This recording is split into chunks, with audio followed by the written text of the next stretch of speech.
And here we are again, after a couple of months traveling around in the van, doing other things. Guys, today we're getting back to building the ramp.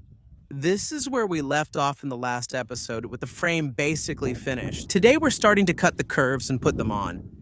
Actually, part of the work is already done, because I want to recycle these 4 curves that were from the old spine. But the other day I started trying a few things out and I decided to change the radius anyway. So this part will need to be cut since this part of the quarter was a bit too steep for the mountain bike.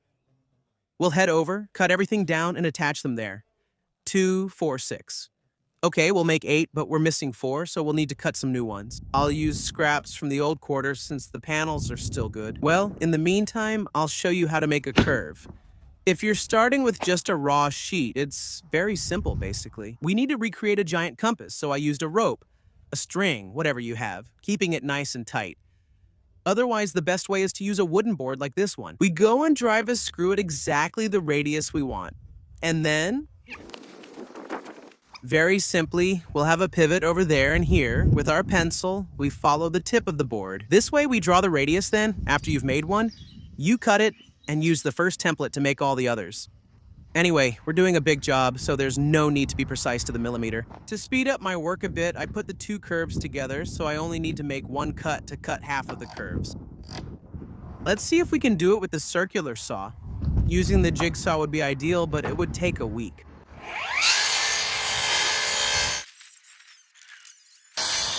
It's not great to cut 2 curves together. I'm struggling a bit because the blade is very thick and can't curve. I have to cut them one at a time.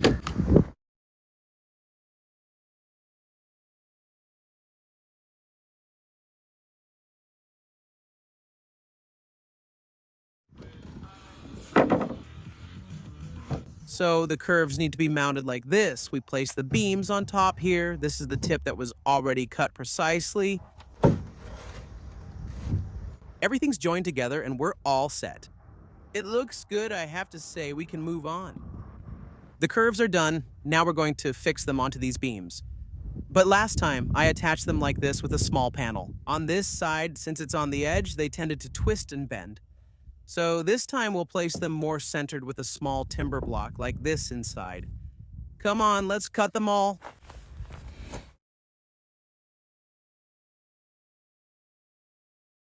And here we are. After installing all the curves, I realized I didn't cut one. It's incredible. How did that happen?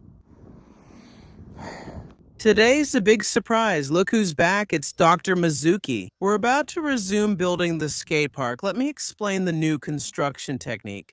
We've added the curves and are now installing short, staggered boards between the templates.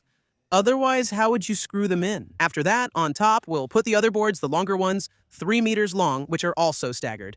Because the mini ramp is the Vega 5, and after the panels, today we'll continue with this work. It's pretty nice here. All right, but Mizuki, come here. Let me explain. If we need a board, well, you measure it.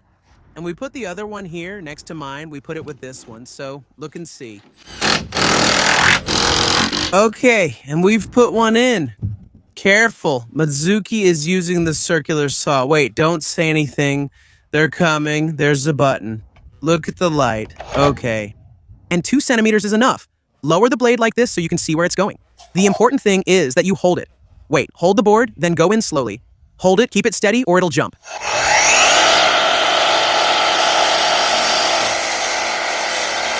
Ruza, cruza. Ruza again. I'd like to do all this work. Is it better to cut or to screw?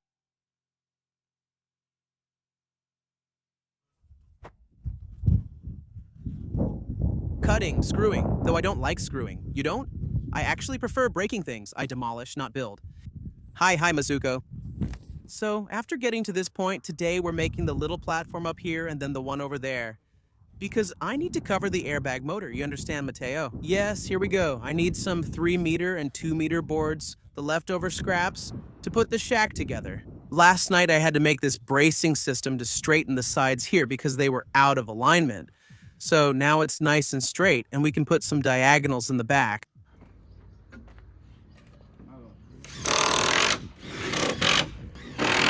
Now, to cover the whole floor, I only have 3-meter boards and some 2-meter pieces. The width here is 5, so here we'll add a 3 and a 2, then at least we'll get right to the edge. probably without having to make any cuts. Or maybe just a little trimming to line up the edge perfectly.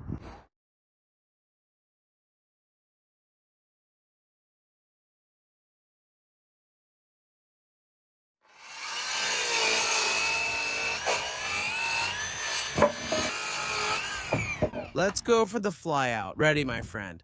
Look at this, 2.5 meters by 5. You could fit 3 little cabins here. Amazing. Now let's jump to the other side. Today we've made good progress. I've almost finished filling the curves with all the boards like this. Only that central one there is left to finish because I've run out of 1 meter pieces. But I'll get more once I cut the boards that go on top, which is the next step. But before continuing, I'll show you what I've done. Specifically, I tried to fix all the mistakes that were in the old sheeper. So in particular here, I immediately started by joining the 2 cut curves with the board to give this area rigidity right away. I did the same thing further along on the other joints. Then, in the lower part and the upper part, I put a joist because it's lower. The joist is 10 thick while the board is 22, and the board wouldn't have fit. It would have touched the beam behind. Instead, we added rows above and below. The 2 upper levels, the small platform here and the fly-out one there, are finished and just need paneling. I've installed the back railings. The side ones are still missing. Here, I'll add 2 diagonal supports for these posts, which will later hold the lights. Now let's get started on the horizontal planking on top to give this structure even more rigidity. I want this shape to be top-notch now. The planking will be done this way, overlapping the horizontal boards with the center line of the vertical ones. The crucial point to keep in mind will be when I get up here to the top, because here we also have to accommodate the coping pipe, like this. And you have to make sure that the distance of the pipe, both above and in front, is correct, so that it doesn't stick out too much, but also not too little. Because last time the pipe was flush with the panel and it wasn't very effective, it didn't look good, especially if you grind the pegs without wax because it doesn't slide.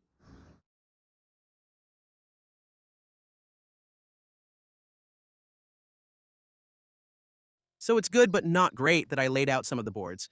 And doing the math, I realized that if I put them all together like this, I'm missing about 6.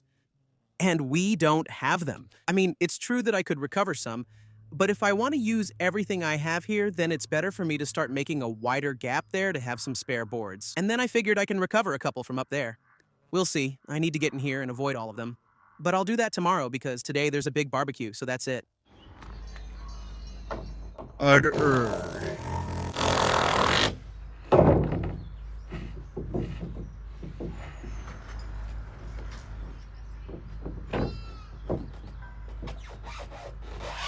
Today we finally get to see how things are. It's a bit pink here, we're a bit low.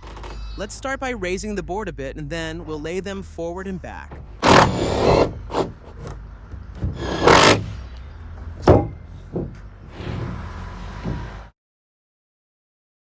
I finished the first curve. In the end, I went for a gap of about 7 centimeters from one board to the other, which still crosses over the boards underneath and lets me save at least 2 rows of boards, so that's 4 boards I can use on the other side. Now I've made the side cuts, I've recovered another 5 pieces that I'll use to finish the curve on the other side, which is still empty. Arr. It was tough today. I just screwed in, I think. About 200 screws. The drill is overheating, but the job is almost done. I'm missing 3 boards down here because all these pieces are too short. I'll see what I can do now. I'll patch underneath with the beams and keep going with the boards I have left. 3 pieces down there, and we're all set. Once this is done, we move on to the final phase, the paneling. That's the most precise and complicated part. Before wrapping up this part, I'll explain a couple of very useful tips for the final paneling phase. First of all, I measured from up there all the way down here where the panel reaches 2.5 meters, and I made a pencil mark so I could have the board exactly in the middle of the joint between the 2 panels. Otherwise, you'll have to spend time modifying the structure to have something that supports the joint, which is a real hassle. It's much better to do it beforehand. But down here, in this area where the joints of the curves are almost at the end, there was no kind of support, so I had to put in some blocks and wedges underneath to support the curve for a moment. Same thing on this side, and then in some areas I also moved the boards and the beams so that they would fit well with the boards and the horizontal supports. Done? Great, we can move on. Before the paneling, we have a little gem, kindly provided by my friend Alex Rhoda. This roll of I'm not exactly sure what it is. It's called Delta. Some kind of waterproof material, an insulating sheet to prevent water from passing through. So we lay it under the panels. It's true that it will be pierced where the screws are, but most of the joints will remain insulated. So water shouldn't affect the wood underneath. Is it good? Will it be bad? I don't know. We'll find out. Enjoy your meal. Paneling, guys, it seems straightforward, but it's anything but. To do a good job, you have to be extremely precise in bringing the panels as close together as possible. Here I've already fixed one. It was easy because the clamp got stuck. That one doesn't fit, so it'll be more complicated, but I'll go over there now to show you how it works. First of all, let's throw it onto the panel. Then you have to press it down like this. Here it is. This one also got stuck inside. Let's see what remains. What remains and life goes on. Perfect! Perfect! But as you can see here, it's raised compared to the other one. So now we start from down here to put in the screws and go up, pressing down the panel because otherwise it stays up and looks like crap. Here we are at this stage, all the mistakes you made in the structure underneath come out. In fact, as you can see here, for example, a little gap has opened up, which gets wider as you go up because probably the structure underneath isn't perfectly flat, but is slightly curved, kind of arched. And then up there, as you can see, the space between the panel and the coping is increasing as you go to the right. I don't know if it's because the board isn't perfectly straight compared to the panels, or if it's because I started a little crooked with the panels from there. It could be that too. In theory, I measured. The marks were there, but oh well, a couple of centimeters off over a length of 5 meters could be acceptable. Anyway, most of it depends on the structure underneath. It's fine, I'll make it work. Let's keep going. And of course, right when things are going well, I run out of screws. After the paneling phase, which was really tough to complete, it went pretty well. I'm not completely satisfied, but it went well. Today we're moving on to installing the lights. Here they are. I have 6 LED spotlights that I bought a long time ago to make a great video. And now we're going to put them up there on top of the poles. Then we'll use the ladder. I hope I don't die and I'll have a cloud of dust, so let's see what we can do. So this is the solution my engineer suggested to me. That's not true. He studied the system and now he'll explain what will happen. Everything will collapse. No, what happens with these lights? Where do they go? They go on the pole. They just go on top of the pole.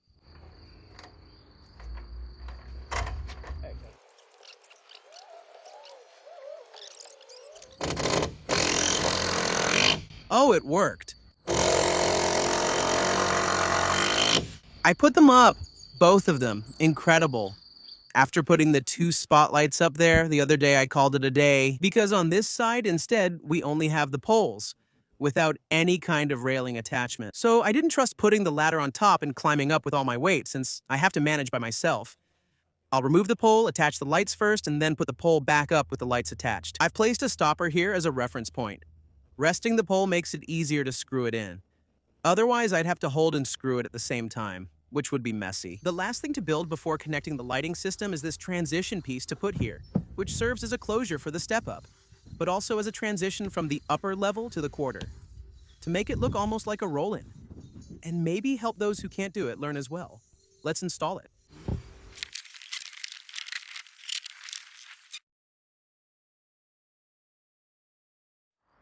For today, we'll leave the panels like this because if I force them to bend, they'll probably crack. We already checked this a few months ago with the bike lip ramps, so they don't break. You'd have to make a lot of cuts underneath, but that's a lot of work and it really weakens the panel. So now I want to try leaving it like this under tension. I'm going to get water from the bathroom to keep it damp since damp wood moves more. Let's see if we can do it. It's been 5 or 6 days, I can't remember exactly. The panel bent without cracking. Fantastic. I put in a few screws. I probably need to add a few more underneath to make it line up well with the pipe. But we're almost there. Park is finished, guys.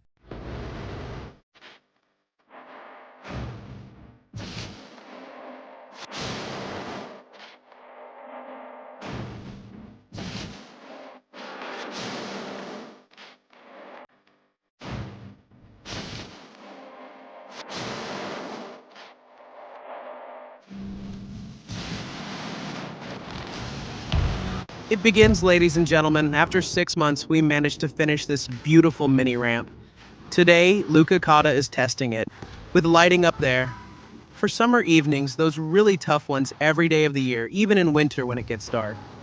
Soon, what skills?